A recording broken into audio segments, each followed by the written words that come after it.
Cairo karne ya 21. Ni vipi piramidi la Khufu linabakika kuwa moja ya jengo kubwa zito kuwahi kusimamishwa kwenye uso wa dunia, na hata leo kwa taaluma zote tulizonazo hatuwezi kusimamisha mfano wake?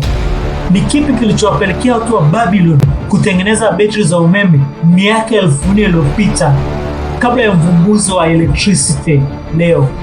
Ni wapi Wagiriki gani wanaoishi Mali, West Africa hapo wawe na elimu pana na ya hali ya juu kwa usahihi kuhusiana na unajimu, elimu ambayo inarudi nyuma kwa maelfu ya miaka?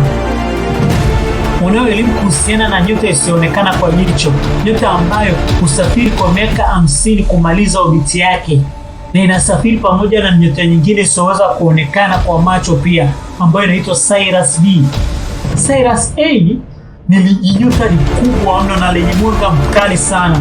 Pembeni yake ipo Sirius B ambayo ni vigumu kuionekana sababu inafifishwa na nuru kubwa ya Sirius A. Ila watu wa Mali, Dogon, Afrika Magharibi walikuwa na elimu yake mpaka obiti yake na muda ambao unatumika kuizunguka obiti hiyo.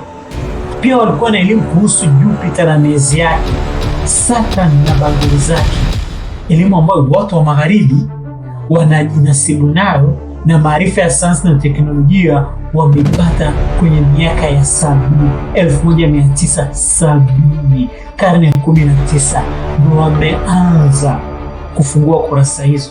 Lakini Dogon, West Africa, Mali, Mbilikimu walikuwa na elimu hiyo. Ni wapi walipata elimu hiyo? Wapi watu wa Mali walitoa elimu hii? Kabla ya wale wanaoita mababa wa sayansi na elimu ya anga, mwalimu wao ni nani? Alitumia zana zipi? Alifikaje huko? Kwa usafiri upi? Alipimaje ukubwa wa orbit? Zana alizotumia siku wapi? Lakini haya maarifa yameenda wapi? Ni kweli tunaweza kuikana dhana kwamba palikuwa na viumbe wengine wenye maarifa kabla ya binadamu wa Darwin, lakini ushahidi unaowekwa mbele yetu unaibua maswali ambayo inabidi tuulize. Tulidanganywa? Historia tuliyoaminishwa ni kama script ya sinema, imeandikwa, imehaririwa na imechujwa. Mamilioni ya binadamu wamefundisha historia ya kupikwa kwa gharama ya kodi zao, muda wao na akili zao.